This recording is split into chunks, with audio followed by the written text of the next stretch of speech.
Bonsoir à toutes et à tous, bienvenue dans cette nouvelle émission de lundi soir qui aujourd'hui sera consacrée à l'Iran, ce qui se passe en Iran. Alors, on va essayer de nommer aussi ce qui se passe, mais surtout d'essayer de comprendre et de produire en tout cas de la clarté sur peut-être quelque chose qui nous est pas toujours forcément extrêmement lisible. Et pour ça, on a le plaisir d'accueillir Shoham Karimi, qui est anthropologue. Merci d'être venu et d'avoir accepté l'invitation.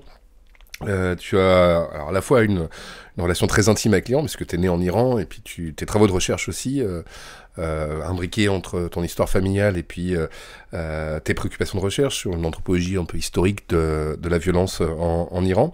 Tu as publié notamment Le Cahier d'Aziz en 2011 aux éditions Gallimard, et puis un film récent en 2019, Hitch, dont on va parler peut-être un peu plus tard dans la dernière partie de notre entretien. Alors, peut-être pour commencer, en fait, question assez élémentaire, mais ce qui est en train de se passer aujourd'hui, ce soulèvement, ce processus révolutionnaire, peut-être que tu vas nous aider en tout cas à le nommer plus clairement, quoi, a aussi des antécédents historiques. On pense à 2009, on pense à 2017, 2018, 2019 aussi.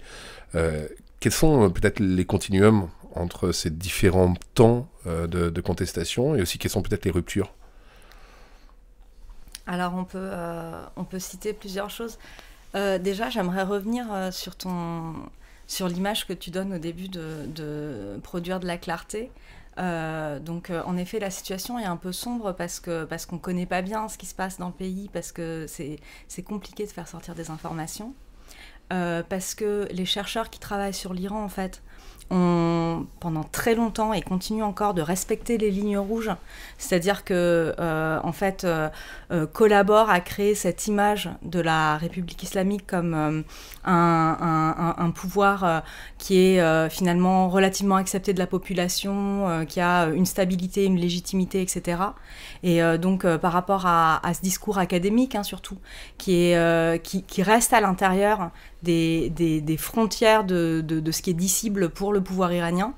Du coup, c'est compliqué aujourd'hui de comprendre ce qui se passe si on n'a eu que ce discours-là pendant très longtemps. Et ça a été le cas. Et donc la lumière qui va être portée sur l'Iran aujourd'hui, c'est la lumière des flammes, en fait. C'est pas un coup de projecteur. Parce que c'est à la faveur de cette insurrection populaire qui fait des feux, parce que justement, ça lui permet de lutter contre les gaz lacrymogènes. Ça permet d'indiquer à tous ceux du quartier où a lieu le rassemblement, parce que c'est des petites manifestations et c'est pas des grands rassemblements. À la lumière de ces feux-là, on va essayer de comprendre ce qui se passe. Mais donc, juste pour se remettre... il peut pas y avoir de parole experte, en fait, de point de vue surplombant sur l'Iran, parce qu'il n'y a pas de sociologie en Iran. Ça a été la sociologie est une discipline qui a été déglinguée par la révolution culturelle qui a suivi la République islamique et par le fait que le pouvoir iranien a bien compris qu'il fallait pas qu'il y ait de savoir sociologique sur la population. Donc moi je peux pas te donner une photographie et en fait personne peut donner une photographie de ce qu'est exactement la société iranienne aujourd'hui, parce que justement c'est un savoir qui est retenu parce qu'on en sait le pouvoir subversif.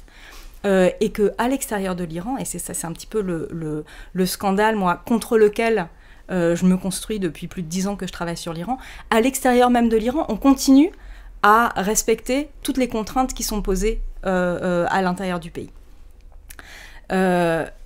Pour savoir, en fait, quelle serait une espèce de généalogie du mouvement insurrectionnel actuel, on peut donner plusieurs images. Donc, bien sûr, il y a eu le mouvement de 2009. C'était une crise politique, c'était un mouvement de révolte citoyen suite à une élection qui avait été truquée pour la réélection d'Ahmadinejad, qui était un conservateur. Et en fait, la population avait voté en masse pour Mir Hossein Mousavi, qui était un réformiste. Et donc, les réformistes, qui ont été totalement hégémoniques sur la scène politique iranienne pendant 3 décennies, voulait un changement à l'intérieur des lignes rouges de la République islamique. Donc on ne touche pas au fondement de la théocratie. Et le mouvement en 2009, c'était un mouvement qui a mis dans les rues des millions de personnes qui demandaient « Où est mon vote ?» Donc en fait, ils demandaient le respect de la démocratie électorale. Ils se mettaient derrière un leader. Mir Hossein Mousavi, qui a très vite été mis en résidence surveillée, lui-même n'a jamais cherché à s'opposer frontalement au fondement de la théocratie. Donc il n'a pas appelé à l'époque à un soulèvement ou à une insurrection. Mais ce mouvement qui était un mouvement citoyen de rue en 2009 et que certains ont identifié comme un petit peu un précurseur des printemps arabes dans l'usage qui était déjà fait des réseaux sociaux, de Twitter, etc. Ce mouvement-là, il a été réduit au silence par une campagne des techniques de répression qui finalement réactivaient la violence politique qui avait eu lieu dans les années 80, qui avait permis en fait d'étouffer tout ce qui n'était pas la faction révolutionnaire pro-République islamique. Donc tous les opposants, tous les révolutionnaires qui avaient fait la révolution de 79 mais qui étaient opposés à la République islamique avaient été réprimés une première fois à travers des arrestations illégales, des milices paramilitaires, les Bassidji, le Hezbollah, par des pratiques de détention secrète, par de la torture, des confessions forcées. Donc un ensemble de techniques de répression de la société, une façon d'imposer le silence à travers la terreur. Et en fait, en 2009, c'est ce qui s'est passé. Les manifestants ont été arrêtés en masse, détenus dans un centre secret, par exemple, qui s'appelait Khalizak, où il y a eu des viols massifs des manifestants. Il y a eu des confessions forcées qui ont tout de suite commencé à être télévisées. Et finalement, ce qui était assez impressionnant, c'est que cette génération-là, donc qui est ma génération à l'époque, était super étonnée en disant « mais on ne savait pas que l'État était capable de ça ». Et moi, c'est ce qui m'avait poussée à publier à l'époque le témoignage, donc le cahier d'Aziz, qui était le témoignage de mon grand-père, en disant « mais comment ça, vous ne saviez pas ?» Mais en fait, c'est ce qui s'est passé durant toutes les années 80. C'est comme ça que s'est construit ce régime, en fait. Mais sauf que le silence avait tellement bien fonctionné que ça ne s'était pas transmis. Donc finalement, en 2009, on a toute une génération qui a grandi sous les réformistes, sous la promesse du président Khatami, qui est celle d'une ouverture du régime à l'intérieur des cadres de la République islamique, et qui ne sait pas à quel État elle a affaire. Et finalement, le champ des possibles de ce qu'un État répressif peut faire, de ce qu'est la nature réelle du pouvoir, va émerger en 2009. Ce mouvement, alors il y a eu énormément d'exilés, ce mouvement a été réduit au silence. Il y avait un leader à l'époque, donc il suffisait de le mettre de côté, de le faire taire lui aussi. Et puis, élection en 2014 du président Rouhani, qui est un président modéré, qui n'est plus un réformiste, qui était un conservateur, lui, en 2009, donc on a toujours ce jeu d'échiquier. Qui glisse à chaque fois vers la droite conservatrice. Et donc ce président conservateur qui se présente comme modéré, encore une fois, la population iranienne est au rendez-vous des urnes. Donc les gens décident d'aller massivement voter pour un mieux. C'est ce qui a toujours été fait. Et donc le régime théocratique qui s'appuie sur deux choses, sur le pouvoir personnel exercé par le guide suprême, qui a le contrôle des gardiens de la Révolution, qui est l'organe sécuritaire, militaire, répressif du régime. Et puis d'un autre côté, un président de la République, qui est élu démocratiquement, mais qui est nommé avant d'être élu. Donc il y a quand même une légitimité populaire, qui est la légitimité des urnes, et qui vient du taux de participation énorme aux élections. Et à chaque fois qu'il y a une élection, en fait, il y a une espèce d'ouverture du débat public, de très courte ouverture avant les élections, pour que les gens aillent massivement voter, toujours pour ce qui pourrait être un mieux, un relâchement et un petit peu plus de liberté individuelle. Et ça a encore été le cas au moment de l'élection du président Rouhani, qui était présenté comme modéré. Et puis, en 2017, réélection du président Rouhani. Quelques mois plus tard, décembre 2017, les premières manifestations ont commencé. Elles n'ont pas commencé à Téhéran, comme c'était pratiquement toujours le cas, ou dans les grandes villes. Elles ont commencé dans des plus petites villes, et c'était des manifestations contre la vie chère, contre l'étouffement économique que vivait la population. Et c'était plutôt des manifestations des classes populaires. Et à ce moment-là, donc en 2007, on peut identifier une rupture qui est que les slogans, notamment le slogan « Abat la dictature », donc c'est « Mort à la dictature », « Mark by the dictator », mais c'est « Abat la dictature ». Ce slogan-là était présent un petit peu dans les manifs de 2009 quand les choses tournaient à l'émeute et qu'il y avait des incendies de postes de gendarmerie, etc. Mais de façon hyper timide, quoi, et très très marginale. Et en 2017, le grondement s'est fait un petit peu plus fort et petit à petit, on assiste à partir de 2017 à un effondrement de l'hégémonie des réformistes. Qui vient du fait de finalement de leur échec politique. Ils ont été mis de côté complètement de la vie politique, institutionnelle, électorale, etc. Et cet échec politique, en fait, va signer petit à petit leur effondrement idéologique. Les gens n'y croient plus. Les gens ne croient plus dans ce potentiel de réforme. En 2019, donc ces manifestations sont toujours réprimées de façon très dure. On envoie l'armée, on envoie les gardiens de la Révolution. En 2019... suite à une augmentation du prix de l'essence, il y a un mouvement populaire qui s'embrase aussi, et qui est assez analogue au mouvement des Gilets jaunes. Déjà, il a le même point de départ, et d'autre part, il est relativement illisible. Et la classe moyenne ne se solidarise pas en 2019. Donc, cette classe moyenne qui, en fait, était dans les rues en 2009... elle reste chez elle en 2019, et elle ne sait pas trop, en fait, ce que veulent les émeutiers de 2019. En 3 jours, les gardiens de la Révolution sont envoyés dans les rues. Il y a un blackout total d'Internet. Et il y a, selon Reuters, 1500 morts. On ne sait pas combien de morts il y a en vrai. C'est les insurrections de novembre 2019. Et cette crise-là, elle n'est pas résolue, même par la répression. Elle est congelée, en fait, par la crise du Covid, qui commence dès janvier 2020 en Iran. Donc ça arrive bien avant, enfin un petit peu avant l'Europe. Et la société iranienne va plonger. La société iranienne qui est absolument exsangue économiquement du fait du régime des sanctions.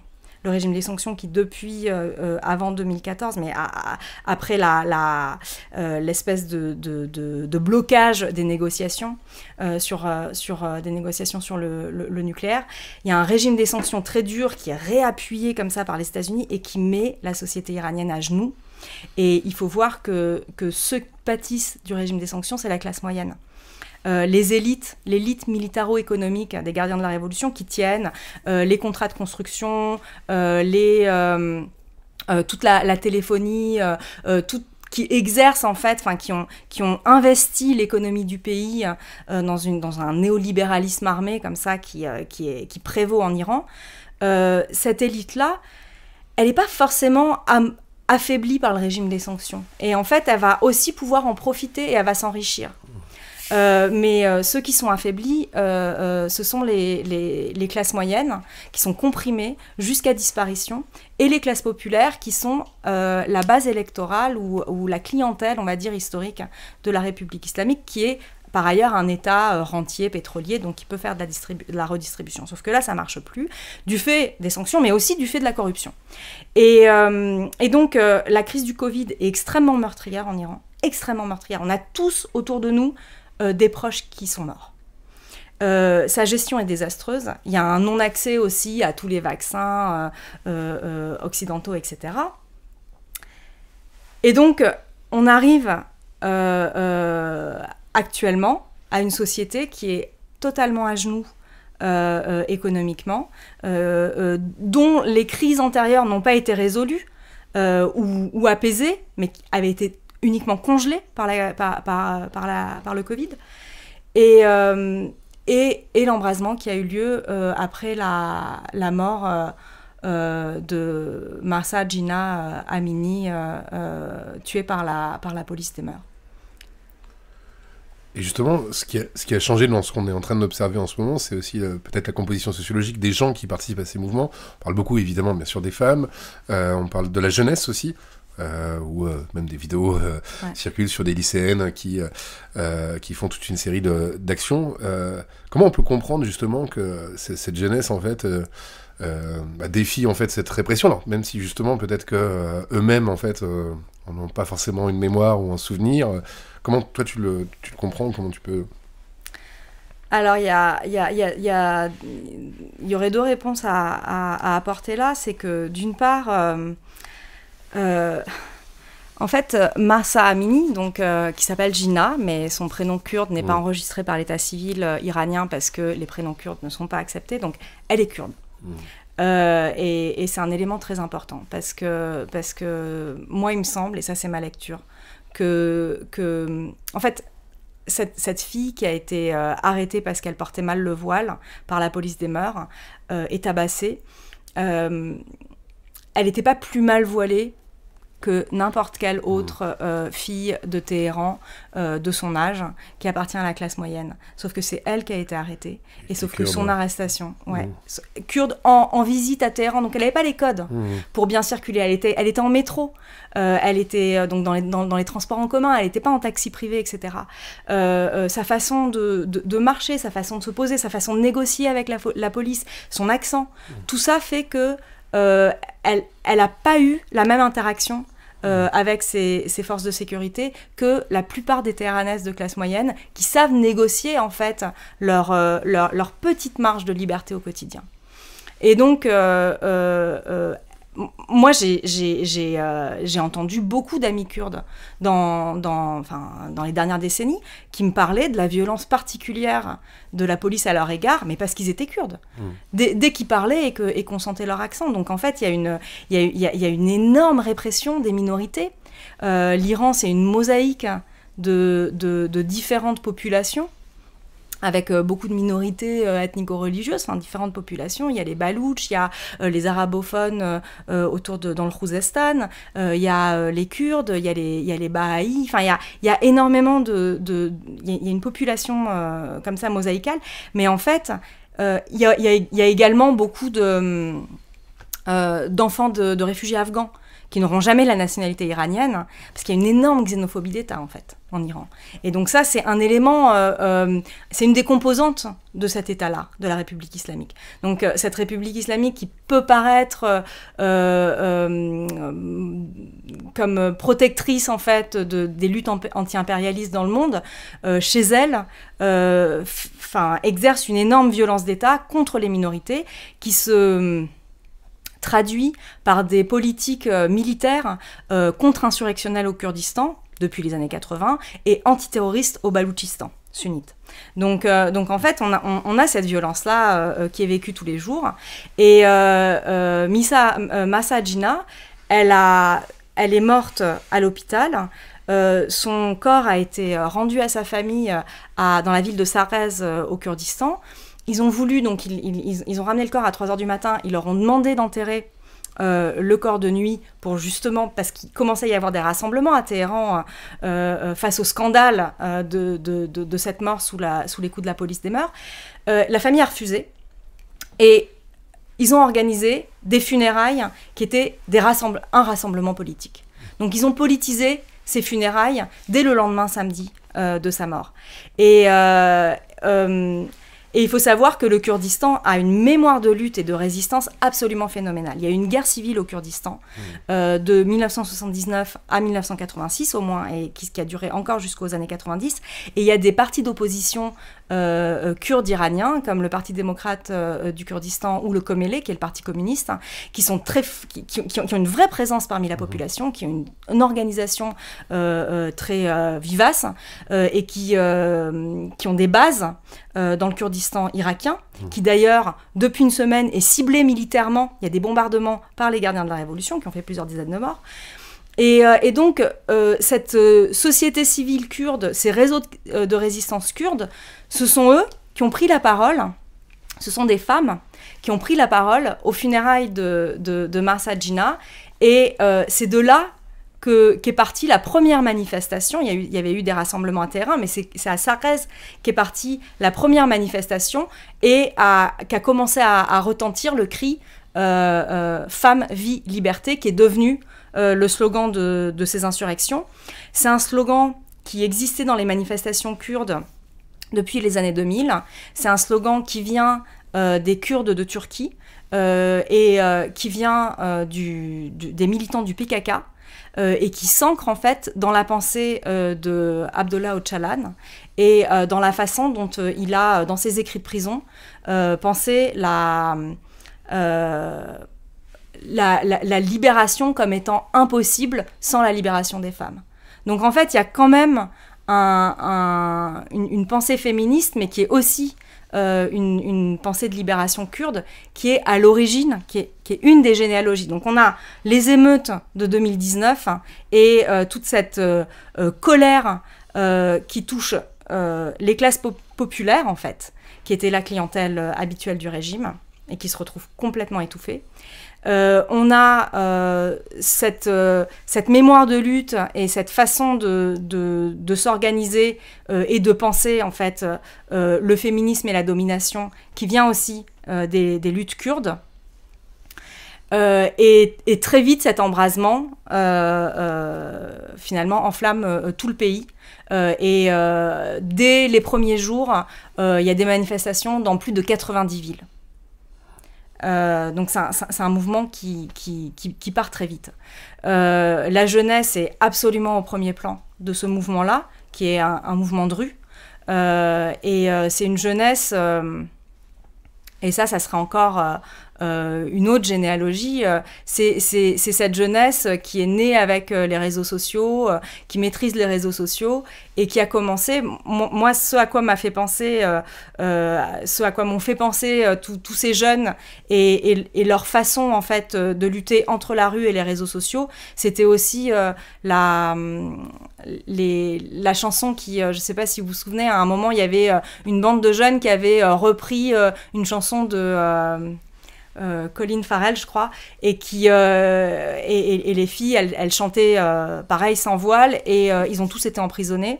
Et c'est une jeunesse qui fait qui utilise les réseaux sociaux pour faire des espèces d'actions subversives individuelles, qui sont pas, voilà, qui pensent pas les choses collectives, mais à un niveau très très individuel, et qui joue avec les symboles, qui est plutôt dans la subversion. Et c'est cette jeunesse en fait qui est descendue dans la rue. Elle est très très sensible à la crise environnementale aussi. C'était très présent depuis le début. Et du fait de la corruption économique, de la corruption, de la crise économique, etc., elle n'a absolument aucune perspective, quoi. Donc en fait, on est un petit peu comme en 78-79, face à une génération qui a accès à une éducation, des technologies, et du coup qui a aussi des aspirations, qui ne trouvent aucun débouché dans la situation sociale telle qu'elle est actuellement. Et oui, il semblerait qu'elle soit relativement peu, en tout cas qu'elle se dégage un peu de l'emprise idéologique de la République islamique. En tout cas, comment, peut-être, en tout cas, qu'est-ce qui visait dedans? Est-ce qu'en fait on peut dire, il y avait un article de 2018 de Clément Terne dans lequel il disait déjà en 2018 que c'est la fin du modèle de gouvernement politico-religieux en Iran, quoi. Quand tu entends ça déjà en 2018, ok, c'est écrit ça. En fait, c'est un peu compliqué, mais cette jeunesse, je pense que... Et encore, c'est un peu compliqué. Pourquoi ? Parce qu'il n'est pas possible de faire de sociologie en Iran. Enfin, moi, je pense qu'il est très difficile de faire de la sociologie en Iran pour toutes les raisons que j'expliquais. Mais cette jeunesse-là, en fait, il y a plusieurs choses. Elle n'a pas été sociabilisée, elle n'a pas été socialisée comme nous, notre génération, c'est-à-dire qu'elle n'a pas vécu la guerre Iran-Irak. Donc, d'une part, elle n'a pas la même peur que par exemple, elle n'était pas dans la rue en 2009. Donc, toute la répression de 2009, elle n'en a pas le souvenir. Elle n'a pas eu non plus l'espèce d'adhésion quand même, quoi qu'on en dise, que la génération qui est née dans les années 80 a eu envers la République islamique, parce que c'était des années de guerre, c'était des années où finalement, et c'est une grande victoire de la République islamique, finalement être iranien et être en République islamique, c'était la même chose. Ils ont réussi à finalement se souder l'identité iranienne et l'identité républicaine islamique. à la faveur du nationalisme de la guerre. Et donc, il y avait la guerre, vive la guerre Iran-Irak, a permis de créer une espèce d'identité collective quand même, qui était très forte et qui était relativement respectueuse des fondements de ce régime. Et ça, la nouvelle génération ne l'a pas. Elle est socialisée hors la peur des années de terreur des années 80. Et ça, je pense que c'est énorme. Et il faut savoir aussi qu'on n'en a pas parlé jusque-là parce que c'est un petit peu ce qui est évident, mais là, il faut réintroduire cet élément-là parce qu'il est absolument central. C'est la question du féminisme. C'est que les mouvements féministes en Iran sont très puissants. C'est quand même la colonne vertébrale de la société civile depuis 30 ans. Ce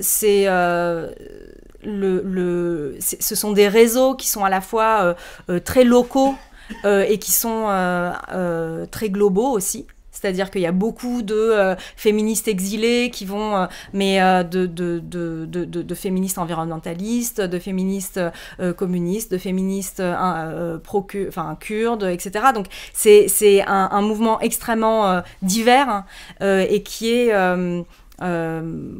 très international, qui pense beaucoup, qui nomme les choses. Par exemple, la question de l'apartheid de genre a été réfléchie, a été conceptualisée dans les années 90-2000.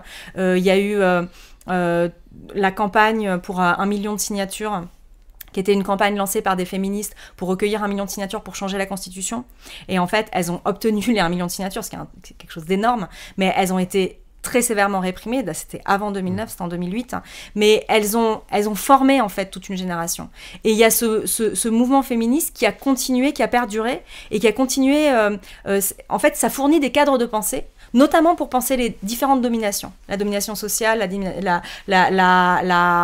toute la violence d'État contre les groupes subalternes. En fait, le mouvement féministe iranien donne aussi un cadre pour penser tout ce qui est domination juridique. Parce que c'est un État, c'est un État moderne, hein, l'Iran, qui a un système juridique hyper complexe et qui arrive à faire toute une série de discriminations et de ségrégations à travers les lois. Et donc les féministes, elles ont déconstruit tout ça quand même. Et donc il y avait le mouvement des filles de la rue de la Révolution qui ont commencé à enlever leur voile et le mettre sur un bâton, le porter comme un drapeau, comme ça. C'était des manifestations individuelles, hein. Elles étaient filmées toutes seules en train de faire ça. Elles ont écopé de 15 ans de prison, sont devenues des prisonnières politiques. Ça, c'était vraiment dans les 5 dernières années. Mais elles étaient... la jeunesse iranienne est très, très en résonance, en fait, avec ces mouvements-là.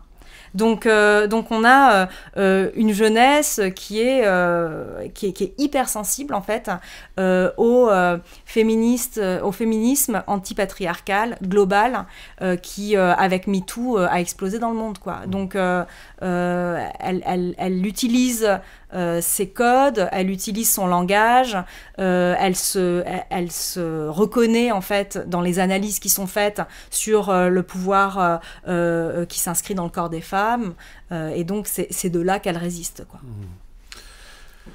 Et alors justement au niveau de ces forces politiques, donc là on parle de tous ces mouvements féministes extrêmement étendus et hétérogènes, est-ce qu'il y a d'autres forces politiques, soit déjà constituées ou soit qui sont dans le mouvement, en tout cas qui tiennent un rôle dans le mouvement ou qui travaillent à son organisation, ou on est encore dans quelque chose d'extrêmement spontané, extrêmement éclaté ou...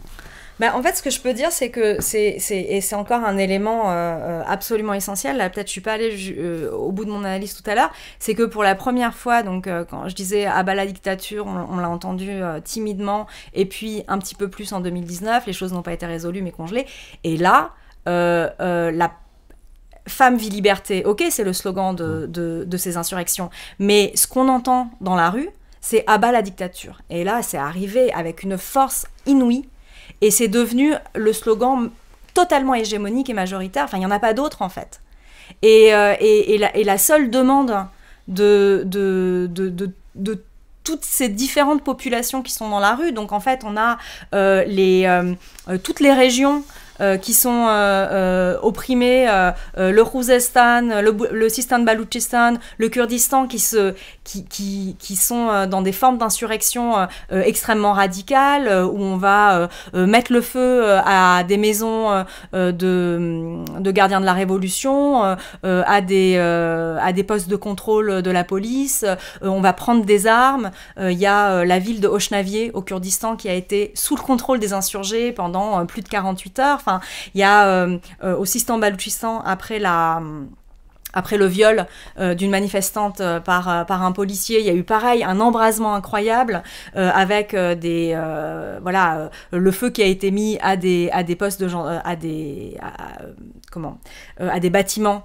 des gardiens de la Révolution. Et donc du coup, on a toutes ces différentes sections de la population, que ce soit les quartiers sud de Téhéran ou les classes plus populaires, que ce soit les quartiers nord de Téhéran ou encore les grandes écoles et les universités, etc., que ce soit tous les lycéens, que ce soit les villes dans les régions subalternes opprimées, toutes ces différentes populations-là n'avaient qu'un seul slogan, c'était « on ne veut plus de ce régime théocratique. On veut la fin on veut un changement de pouvoir. » Et donc les slogans, c'était quoi? C'était ceci est notre dernier message, notre objectif, c'est l'ordre politique lui-même.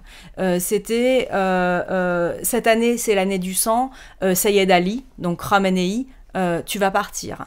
C'était que ce soit avec des pétards, des bombes ou des balles, les mollahs doivent dégager. Voilà, c'est ça les slogans. Personne n'a jamais crié on veut la fin du hijab, du voile. Personne n'a jamais crié. Donc il n'y a aucune autre revendication que celle de la fin du régime. Et donc faut l'écouter la rue, faut voir ce que eux ils disent. Et en fait, ce qui est complètement incroyable, c'est que pour moi, c'est la façon dont les deux slogans en fait se répondent, quoi. Femme, vie, liberté et abat la dictature, dans le sens où il me semble que c'est le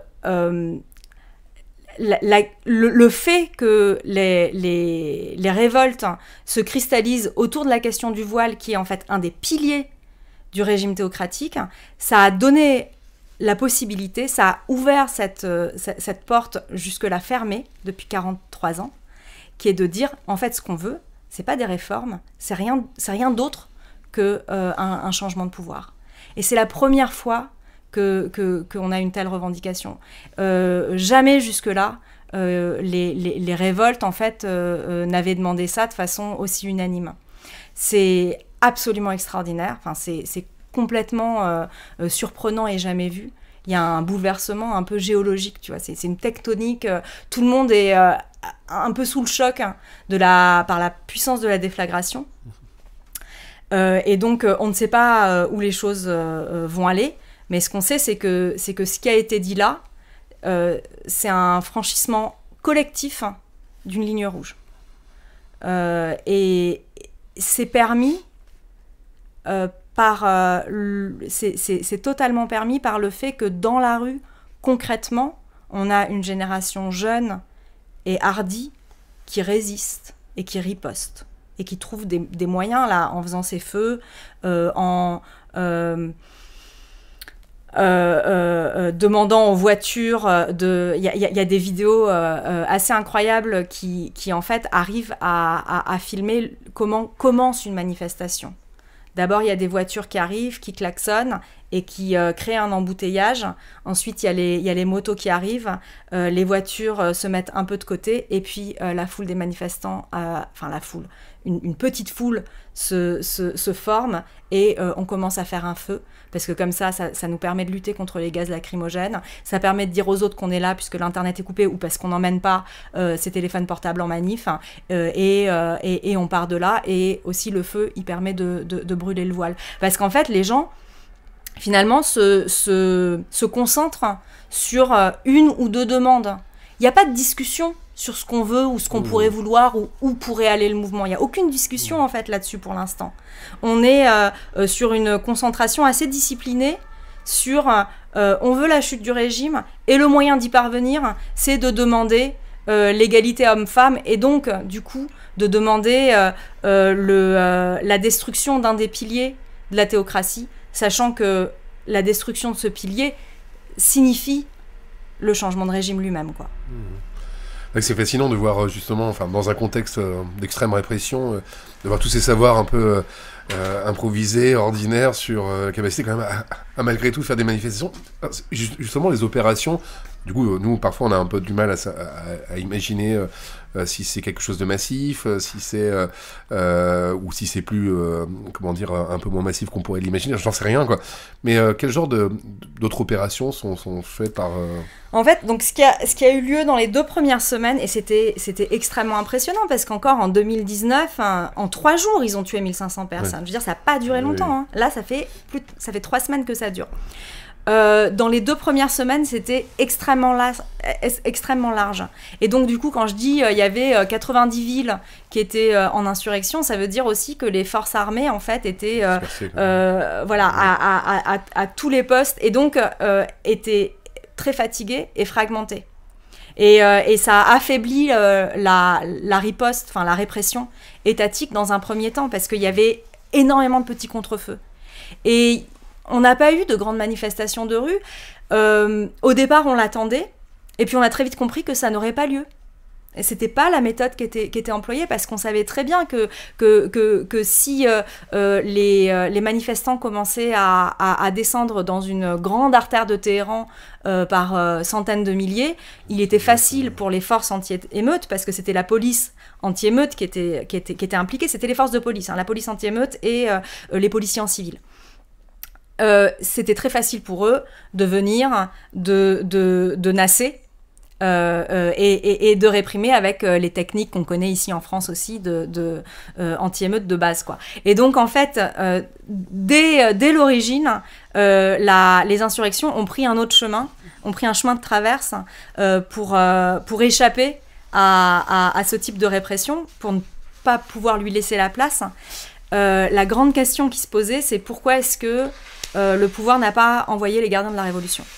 Donc en fait, le CEPA, les gardiens de la Révolution, qui ont réprimé en 2019, ne sont toujours pas finalement intervenus en tant que force organisée. Elles sont intervenues au Kurdistan, où il y a eu les bombardements, notamment dans le Kurdistan irakien. Elles sont intervenues au Baloutchistan, Sistan-Baloutchistan, à Zahedan, par exemple, dans la ville de Zahedan, vendredi dernier, il y a une semaine exactement, ce qui a été nommé le vendredi de sang. Il y a aujourd'hui, on décompte plus de 88 morts tués par balle à la sortie de la prière du vendredi, comme ça. Tous les gens qui sortaient de la prière du vendredi ont été... Il y a eu un mitraillage de la foule, quoi. Et donc là, oui, les gardiens de la Révolution étaient là. Mais sinon, jusque-là, même les descentes qu'il y a eu dans les universités, à l'université Sharif, qui est une grande école à Téhéran, dans la nuit de dimanche à lundi dernier, c'était, ils ont encerclé les étudiants, il y a eu des vagues d'arrestations massives, il y a eu un tabassage incroyable, mais les gardiens de la Révolution en tant que tels, en tant que force organisée, ne sont toujours pas descendus, ne sont pas encore descendus. Et donc ça, c'est une question qui demeure. Personne, pour l'instant, n'est capable de répondre à cette question, de savoir est-ce qu'ils vont descendre, pourquoi est-ce qu'ils ne sont pas encore descendus, pourquoi est-ce qu'ils n'ont pas encore été envoyés, et donc du coup, quelles vont être les formes de la répression dans les prochaines étapes. Et peut-être, revenir un peu sur cette question du féminisme, sur ces aspirations sociales qui émergent. Alors, peut-être qu'on pourrait s'empresser un peu rapidement, avoir une lecture très très occidentale de ce qui est en train d'arriver, et puis de se dire que finalement même, avec les réseaux sociaux, etc., les formes de vie qui seraient auxquelles peut-être s'inspirent un certain nombre de personnes seraient en fait la façon dont on conçoit l'émancipation ici en Occident, ou est-ce que c'est bien autre chose, quoi ? Comment on peut... qu'est-ce qui circule ? Qu'est-ce qui... dans cette vision du féminisme, par exemple, qu'est-ce qui circule et qu'est-ce qui... comment la saisir en fait dans ce qui est en train d'arriver ? En fait, ce qui est essentiel de comprendre pour pas faire de plaquage sur des situations qui sont totalement différentes quand on parle de la question du voile. C'est que la question du voile obligatoire en Iran, c'est même pas tant une question d'avoir le choix, parce que c'est vrai que en Iran, il y a des militantes féministes qui sont elles-mêmes voilées, et qui sont les militantes parfois les plus virulentes pour la fin du voile obligatoire. Bon, ça c'est une autre question. Mais de fait, le voile, c'est une petite partie et une espèce d'incarnation d'un système de ce que j'appelais, à la suite des féministes iraniennes, l'apartheid de genre, qui est tout un dispositif juridique, spatial, culturel, qui relègue les femmes dans toutes les dimensions de la vie publique, et même dans leur vie privée, avec toutes les lois civiles, etc. Donc, en fait, le voile, c'est jamais que le voile. C'est pas la question du voile. Et par ailleurs, il n'y a pas en Iran... quand on regarde la question du voile, en fait, en France, par exemple, on lit voile et islamophobie.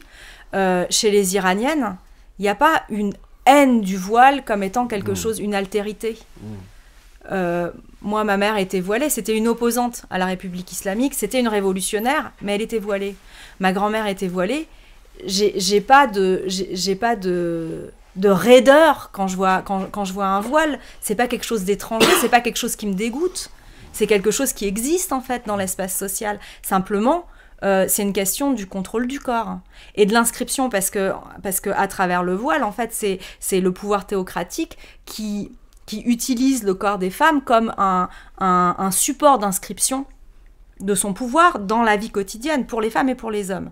C'est une façon d'inscrire le pouvoir et de l'incarner dans l'espace au quotidien.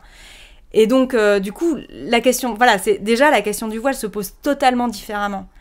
Et la question des aspirations, là on voit bien encore une fois que l'aspiration première, c'est un changement de régime.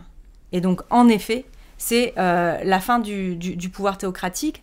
Ce qui est demandé, c'est femme, vie, liberté. Il y a quand même le mot vie au milieu, entre les femmes et la liberté. Et le mot vie, c'est à travers des danses de joie que les manifestantes elles se défont ou elles brûlent leur voile. Et les premières images qui ont circulé de Gina Amini, de Mahsa Gina, c'est elle en train de danser dans une tenue traditionnelle kurde. Et donc c'est encore la danse. On a quelque chose qui vient s'opposer de façon extrêmement radicale, et c'est vraiment de par le féminisme, de par le voile et de par la danse, vraiment la résistance part du point d'application du pouvoir. On est en train de s'opposer à la culture mortifère du martyr sur laquelle s'est construite la République islamique après la révolution iranienne. Et en fait, la grande différence entre les jeunes d'aujourd'hui qui présentent leur poitrine, parce qu'on a vu des filles comme ça avancer sans leur voile devant les forces de sécurité, devant les policiers qui tiraient à balles réelles, c'est quand même des images hallucinantes. Et ben, ces formes d'héroïsme insurrectionnel sont très différentes de celles de 1978 et 79, parce qu'à l'époque, derrière, ce qui était mobilisé, c'était le martyr, et aussi le martyr chiite. Et le martyr, bon, déjà, qui est très masculin, il y a quelque chose de sacrificiel dans la mort. Il y a une espèce d'extase ou de justice qui est désirée. Là, ce qui est désiré, c'est la vie. Et ce qui est affirmé, c'est la vie. Donc, il y a une énorme différence. Et ça ne se traduit pas en termes de programme politique, on va dire, constitutionnel, très clair. Mais moi, je pense qu'il y a une place immense qui est faite au mot vie, entre le mot femme et le mot liberté. Et il faut être à l'écoute de la façon dont cette place-là, elle se manifeste dans la façon dont les lycéennes vont aller décrocher une photo du guide suprême, la jeter au sol et ensuite sauter à pieds joints dessus en rang. C'est énorme. Enfin, à la fois, c'est c'est assez basique parce que ça aurait pu être fait avant. Je veux dire, déchirer une photo du guide suprême qui est dans ton livre d'école, finalement, c'est quelque chose auquel on aurait pu penser plus tôt. Sauf que plus tôt, on n'y avait pas pensé. Et c'est maintenant que ça se fait, et ça se fait de façon collective. Donc il y a quelque chose en termes d'émotion collective là qui se joue et qui est proprement révolutionnaire pour moi. Et d'ailleurs, enfin, tu dis, je crois, dans un de tes textes, que une des techniques de la répression, c'est bien sûr la répression physique, mais c'est aussi, tu le dis assez joliment, je crois, c'est comment éteindre la joie et l'enthousiasme, et notamment le silence, le fait de couper Internet, c'est une tentative aussi, justement, de tuer, en fait, cette émotion, enfin, cette joie, cette effervescence, quoi. Bah oui, parce qu'en fait, ce qui s'est passé dans les... parce que moi, je raisonne aussi avec mes... avec ma mémoire. Et qui est celle qui est partagée par les Iraniens qui ont vécu 2009, qui ont vécu les années 80, qui ont grandi dans les années 80. Et donc, au début des manifestations, il y a eu des dizaines de tués, ce qui, c'est peut-être scandaleux de le dire, mais ce qui est relativement peu par rapport à ce qui a été fait avant. Et il y a eu des milliers d'arrestations. Et donc des arrestations, ça veut dire des gens qui arrivent, on ne sait pas qui c'est, ils n'ont pas de mandat d'arrêt, qui arrêtent à la fois des manifestants, mais aussi des membres de la société civile, qui ne sont pas allés manifester, mais qui pourraient être des leaders potentiels ou des relais potentiels, et qui les emmènent dans des lieux de détention inconnus. Et on ne sait pas ce qu'ils leur font à ce moment-là. Et ça, c'est une façon, bien sûr, de créer la terreur. Donc la première forme de répression, c'était tout à coup,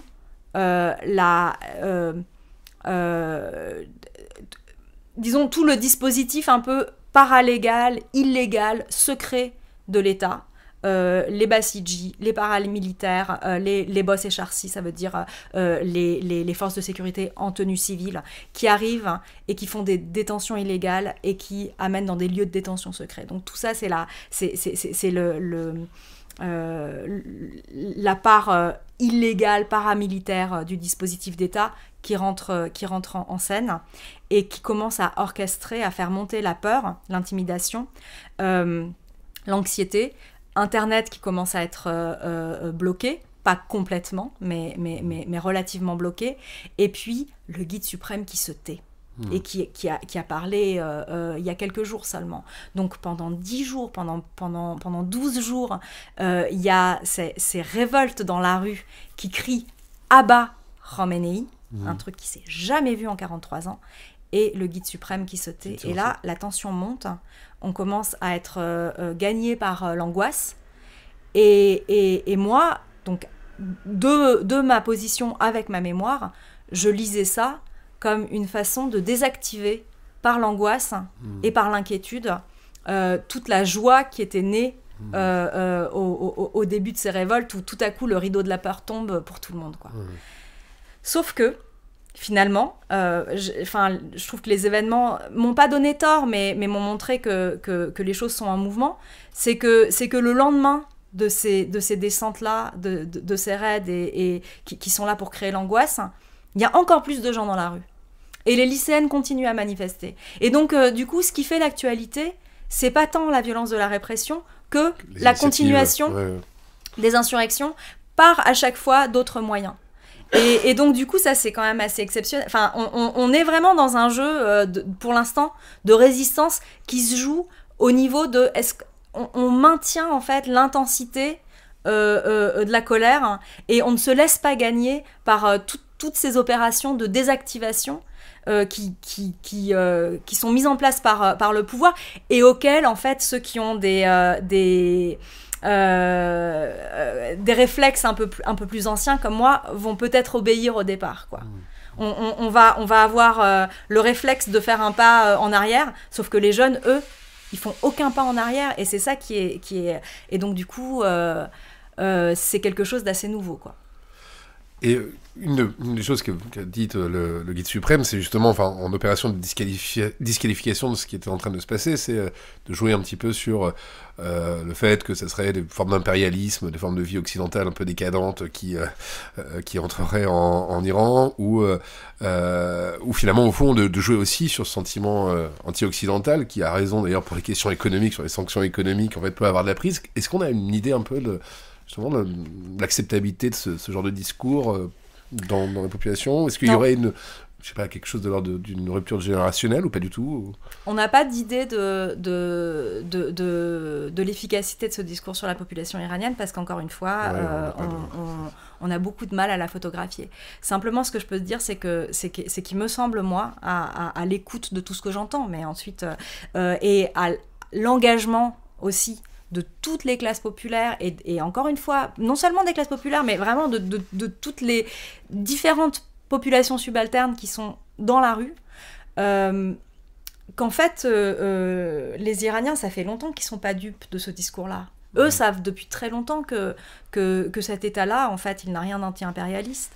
Il a son propre projet impérialiste au Moyen-Orient, entre le Hezbollah au Liban, l'Irak, qui aujourd'hui est de fait contrôlé quand même par l'Iran. Il y a des réseaux de gouvernement, il y a toute une politique étrangère qui font que pour les Iraniens, en fait, le discours anti-impérialiste ne tient pas sur tous les piliers du discours anti-impérialiste ont été rongés. La question économique, par exemple, l'économie iranienne, elle est néolibérale, de fait. Et c'est un néolibéralisme dont ceux qui profitent sont les gardiens de la révolution. Donc on a un réseau qui est un réseau mafieux, économico-militaire, et c'est de ça quand je parlais de la corruption. Mais par exemple, il y a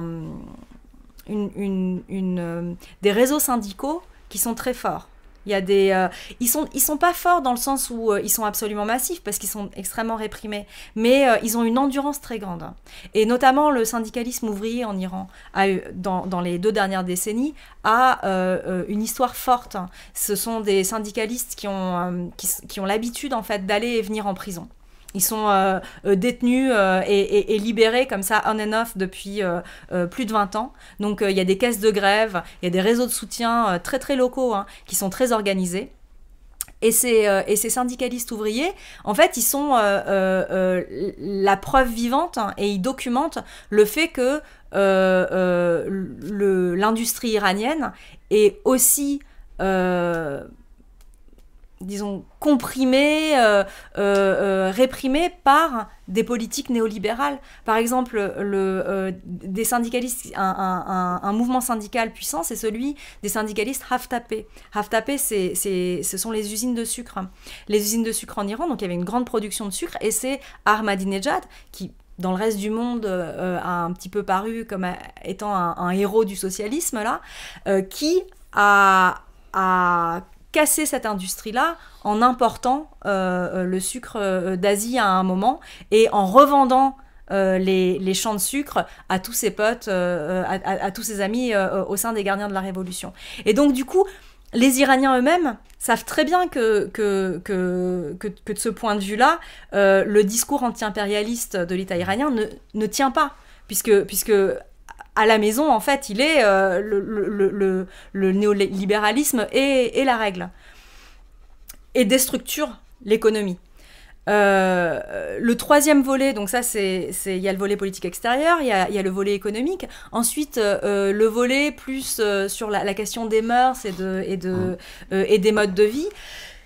C'est très compliqué parce que, en fait, par exemple, les comptes Instagram qui s'appelaient Rich Kids of Téhéran, ou qui ont fait scandale à un certain moment, où il y avait des jeunes, des élites de Téhéran qui se mettaient en scène de façon absolument dépravée, en bikini au bord de la piscine avec des verres de tequila en Iran. Ce sont les enfants des gardiens de la Révolution. Eux, ce sont ces élites-là, ou ces gens qui faisaient des accidents, qui avaient des accidents en Porsche, où ils tuaient des piétons parce qu'ils faisaient des concours de vitesse dans les rues de Téhéran, et ils n'étaient pas condamnés, ils n'étaient pas emmenés devant le tribunal, parce que c'était des petits-fils de religieux ou de gardiens de la Révolution. Donc en fait, les Iraniens, ils le savent tout ça. Donc sur eux, ça n'a pas de prise. Ce discours-là. Ceux sur qui ce discours a une emprise, c'est beaucoup la gauche anti-impérialiste à l'étranger. Et c'est un petit peu ça le décalage. Mais la population, en fait,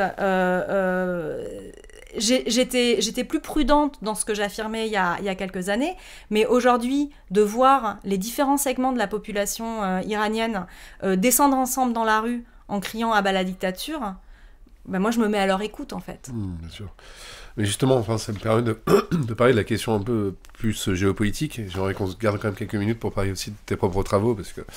Mais sur la question géopolitique, il y a quelque chose, bon, entre la Russie et l'Ukraine, où évidemment Vladimir Poutine convoque en fait cette grande lutte contre l'impérialisme occidental comme étant vraiment un argument assez fort. Et en même temps, est-ce qu'on peut faire un lien entre l'affaiblissement de l'allié russe et le silence aujourd'hui du guide suprême, ou en tout cas ce moment un petit peu flou, un petit peu incertain? Comment est-ce que toi tu en as une lecture de cette... J'en ai des interrogations en fait, ouais, plus qu'une lecture. C'est-à-dire que il y a des choses que je comprends pas et que je n'arrive toujours pas à comprendre malgré voilà mes lectures, etc. C'est que en effet, quel va être l'impact de l'évolution de la situation géopolitique et de l'affaiblissement de l'allié russe sur cette situation révolutionnaire. Donc, en quoi est-ce que ça va influencer le développement de la situation? Quel possible est-ce que ça ouvre? Quelle avenue est-ce que ça ferme? Ça, j'en sais rien. Et c'est vrai qu'il n'y a pas une personne, pour l'instant, qui a produit une analyse dans ce champ-là. Donc, moi, j'aimerais bien comprendre un petit peu à ce niveau-là. Mais c'est une question que je me pose. Et par ailleurs, sur la question de la répression, je pense qu'il est beaucoup trop tôt pour pouvoir dire quoi que ce soit, parce que les gardiens de la Révolution, encore une fois, sont toujours pas descendus. Mais que le guide suprême, quand il a fait son discours, il y a quelques jours, en 2009, il avait fait un discours au moment il avait pris position, il avait parlé au moment de la prière du vendredi. Donc il s'était posé comme leader religieux, et c'était lors de son sermon qu'il avait dit « Attention, toute violence qui arrivera désormais sera de la faute des manifestants ». Donc là, le message avait été clair. Et répression l'après-midi même, et c'est là qu'était morte Neda Ara-Soltan. Aujourd'hui, enfin il y a quelques jours, il n'a pas parlé lors d'une occasion religieuse, mais dans une... Il est apparu devant la télé, entouré des gardiens de la Révolution. Donc, qu'est-ce que ça veut dire? Quel est le message qui est lancé là? Pour moi, la répression, en fait, voilà, il y a quelque chose, on est encore à un moment d'extrême tension et d'incertitude, et ce silence dont je parlais et qui était extrêmement anxiogène parce qu'on ne sait pas quelle va être la puissance de la répression. Ce silence-là, pour moi, il a toujours pas été rompu. Il y a énormément d'interrogations qui restent, mais on sait qu'on est dans une crise aussi, une crise politique en Iran, où il y a une crise politique double, qui est d'une part la crise de succession du guide suprême. Ali Khamenei est très vieux, il a 80 ans, il est malade. Bon, il y a des manigances et des jeux de pouvoir pour essayer de voir qui va lui succéder, quoi. Est-ce que ça sera son fils Mojtaba? Est-ce que ça sera l'actuel président de la République, Ebrahim Raïssi? Et donc ça, c'est la première crise politique. Et la deuxième crise politique, pour moi, elle est, et c'est assez intéressant, c'est que pour la première fois en 2020, lors des élections présidentielles de 2020, ce dont je t'avais parlé au début, qui était le fait que la République islamique, en fait, avait toujours assuré, lors des élections présidentielles, une très large participation électorale qui lui permettait d'asseoir sa légitimité comme république, théocratie mais république, elle a cassé le pacte en 2020. Et en 2020, en fait, il y avait le candidat réussi et d'autres candidats tout aussi conservateurs et tout aussi peu porteurs de possibilités de réforme ou d'ouverture. Ce qui a fait qu'il y a une beaucoup plus petite participation électorale. Et donc, ce pacte-là, cette espèce de légitimité un petit peu électorale de façon extrêmement habile, qui avait réussi à maintenir le régime jusque-là, il s'en est privé. Alors moi je pense qu'à l'époque c'est parce qu'il y avait il y avait une telle relation de force en sa faveur dans la région, avec la Syrie, le Liban, l'Irak, Et je vais pas parler de la Syrie, mais que quelque part, il y a une affirmation qu'on n'a même plus besoin de cette assise électorale. Mais en tout cas, ce pacte-là, cette espèce de non-dit de la légitimité républicaine a été brisé en 2020. Et pour moi, c'est pas un hasard hein, si en 2022, on a abat la dictature. Et d'ailleurs, personne s'en prend à Raïssi. Alors lui, il est complètement hors des slogans. Personne ne souhaite sa mort, personne ne souhaite son départ. Tout le monde sait que de toute façon, il ne sert pas à grand-chose dans les décisions politiques. Tu viens de dire, on n'a pas parlé de la Syrie, alors qu'on l'a quand même en arrière-fond. Qu'est-ce que tu voudrais en dire ? En fait, c'est une question que moi je me pose beaucoup parce qu'il faut savoir que la couverture de la guerre civile en Syrie, la révolution syrienne n'a pas été couverte par les médias iraniens, bien sûr, mais la couverture de la guerre civile en Syrie avait toujours une espèce de message de fond pour la population iranienne qui était « Attention, ne bougez pas, sinon l'Iran va devenir la Syrie ». Donc en fait, les Iraniens vivent depuis une décennie avec ce message quand même qui leur passe tous les soirs aux infos. C'est ce qu'ils entendent en sous-main. Et donc la question, c'est est-ce que l'Iran pourrait éventuellement devenir la Syrie ? Enfin, c'est une vraie question, quoi, avec la puissance de feu des gardiens de la Révolution et la violence dont ils sont capables. Et il me semble qu'il y a plusieurs éléments qui moi, pourraient me faire dire que non, il faut pas tomber dans cette peur-là. Et j'ai l'impression que les Iraniens, en fait, ne sont pas dans cette peur-là aujourd'hui. Enfin, si on les regarde, eux sont vraiment dans la lutte. Hein. C'est la puissance de la société civile dont je te parlais. La société civile iranienne n'en est pas au même point aujourd'hui en 2022 que la société civile syrienne en 2012. Hein. On ne peut pas parler de la même chose. Ne serait-ce que le contexte régional n'est pas du tout le même. L'Iran n'est pas un pays sunnite, donc est impliqué de façon différente dans les différents conflits régionaux. Et également, si on regarde les Kurdes à l'ouest du pays, les Baloutches à l'est du pays, il y a pas la même... disons que pour l'instant, en tout cas jusque-là, toute la puissance insurrectionnelle de ces minorités qui ont quand même des revendications identitaires assez fortes, toute leur puissance insurrectionnelle passe et est canalisée dans une révolte qui fait corps avec le reste de la population iranienne.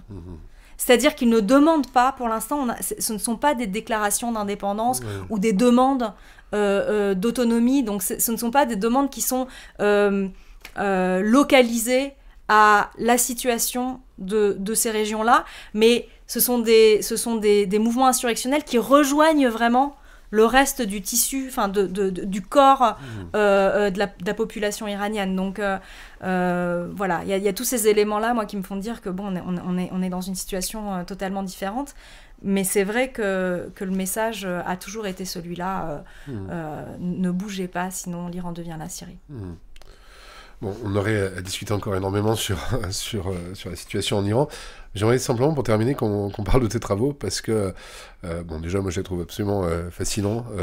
Ils sont à la fois quelque chose qui organise un peu une relation sensible avec l'histoire de la répression. Tu fais une anthropologie historique de la répression, à partir aussi de ton cas personnel, enfin, du cas de ta famille.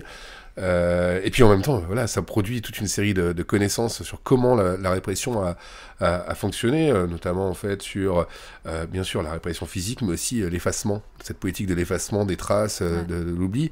T'as écrit un livre, t'as fait un film. Est-ce que tu peux simplement, parce que je pense que en fait, ce qui est en train de se passer aujourd'hui, je pense qu'en te lisant et en regardant ton film, je pense qu'on a des clés de lecture. En tout cas, ça nous aide vraiment à comprendre. Est-ce que peut-être que tu pourrais un peu raconter ce que tu cherches à faire, enfin ce que tu as cherché à faire ces dernières années, et puis ce que tu continues en fait à faire en ce moment, quoi. Ouais.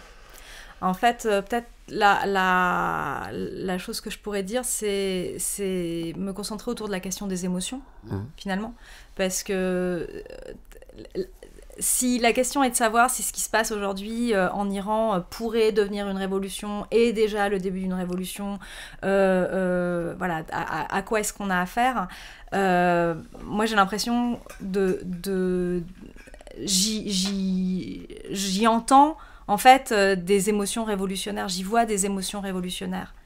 Et c'est ça qui m'importe et qui me rend super sensible à cette situation. C'est-à-dire que ce qui est assez impressionnant, c'est que les sciences sociales ont développé des outils pour lire les mouvements sociaux, pour les comprendre, mais que ce qui se passe aujourd'hui, qui fait que tout à coup, en fait, tout le monde décide en même temps de dire « à bas la dictature » et donc de franchir une ligne rouge. Tout le monde décide en même temps de faire tomber le rideau de la peur. Ce mouvement-là, par lequel, de façon spontanée, c'est-à-dire non coordonnée, mais de façon en même temps très chorégraphiée, on a un mouvement qui avance en même temps pour aller buter contre une frontière et la dépasser et la franchir. Ce qui propulse ça, ce sont bien sûr les émotions collectives. Enfin, je veux dire, ça, c'est bien parce que comme on est dans l'actualité, j'ai même pas besoin de l'expliquer. On voit bien que ce qui est en jeu, c'est la colère, c'est l'indignation, et que c'est ça qui a embrayé sur l'extase du mouvement insurrectionnel, de brûler les voiles, ou bien de les brandir comme ça, ou bien de danser autour du feu, ou bien de sauter à pieds joints sur des photos qu'on déchire par ailleurs. Et donc, du coup, là, ce sont les émotions qui nous meuvent. Enfin, c'est pas... Les émotions, elles accompagnent pas le mouvement. Ce sont les émotions qui propulsent le mouvement. Et les sciences sociales, étant donné qu'elles ont décidé de rester dans un cadre épistémique qui justement n'arrive pas à comprendre les émotions et à les saisir, elle se retrouve un petit peu en difficulté pour expliquer ce qui est en train de se passer. Et surtout, on ne comprend pas pourquoi maintenant. Alors, est-ce que c'est la crise économique? Est-ce que c'est une crise de légitimité du pouvoir? Mais du coup, on n'arrive pas à comprendre ce qui se passe, quoi. Pourquoi est-ce que la mort, en fait, d'une fille kurde parce qu'elle est mal voilée va déclencher des insurrections dans 90 villes dans le pays et enclencher un mouvement qui ne s'arrête pas et qui fait que des jeunes filles de 17 ans qui enlèvent leur voile avancent la poitrine découverte devant les forces de sécurité qui tirent à balles réelles. Enfin, je veux dire, là, on voit comment est-ce qu'on manque de cadres ou d'outils pour arriver à comprendre ce qui se passe. Et donc moi, ce que j'essaye de faire dans mon travail, c'est justement de porter une attention aux émotions, de travailler avec les émotions. Mais donc du coup, ça veut dire quoi? Ça veut dire travailler avec les miennes d'abord. Parce que soit on décide d'accepter les émotions comme quelque chose d'heuristique, c'est-à-dire quelque chose qui produit de la connaissance, soit on les met de côté. Si on les met de côté, on se retrouve un petit peu à ne pas pouvoir comprendre. Si on accepte de travailler avec, dans ces cas-là, il faut accepter aussi que nous, en tant que chercheurs, quand on commence à... Voilà, le premier pas, il est de travailler avec ses propres émotions. Et donc moi, c'est en travaillant avec la peur, avec la mémoire de la peur, avec aussi la question du chagrin, de la rage, de la colère, en regardant comment est-ce que tout ça a été orchestré, comment tout ça était... Parce que ce qui s'est passé en fait dans les années 80, c'est que les émotions collectives de la révolution iranienne ont été finalement recanalisées par le pouvoir et reconduites dans l'espace privé de la famille. C'est-à-dire que c'était les familles des prisonniers. Donc il y a eu des centaines de milliers de prisonniers politiques après 1979, qui étaient... Ces prisonniers politiques-là n'étaient pas forcément... étaient quand même très minoritairement des gens qui étaient opposés à la révolution iranienne ou qui étaient des membres de l'ancien régime ou des membres de la SAVAK, etc. Et étaient absolument majoritairement des révolutionnaires. Donc les révolutionnaires de 1979 se sont retrouvés à remplir les prisons à partir de 1980, et ce sont eux dont c'est leur répression qui a permis de mettre au pas toute la société. Il y a eu la guerre, hein, bien sûr, contre l'Irak, mais c'est aussi à l'intérieur du pays la répression politique, les tortures, la terreur, le spectacle de la violence et de la brutalité, mais aussi l'inquiétude et l'angoisse du secret, une espèce de jeu, une économie en fait de la peur qui s'est mise en place à travers ces différentes techniques-là, et qui a fini par faire des familles des prisonniers politiques les relais de la répression d'État, dans le sens où ce sont les familles qui ont tenu leurs propres enfants à la maison en leur transmettant en fait une forme de peur. Et donc ma génération, si en 2009 elle s'est arrêtée, et si elle n'a pas dit ah bah la dictature, et si elle a continué à rester dans ce cadre idéologique hégémonique du réformisme, c'est aussi parce qu'elle était héritière de cette peur transmise dont elle n'avait pas toutes les clés, puisqu'elle ne se souvenait pas forcément de ce qui s'était passé, ou elle n'avait pas connu ce qui s'était passé en 79, mais ce dont elle héritait, c'était les lignes rouges qui s'étaient construites en fait à travers cette économie des émotions dans les années 80. Donc moi je travaille là-dessus, et ma manière de travailler là-dessus, c'est en effet de travailler avec la matière personnelle, parce que c'est en effet, faut quand même ce sont des choses qui sont compliquées en fait à saisir, quoi. Donc c'est pour ça que je travaille avec de la matière personnelle.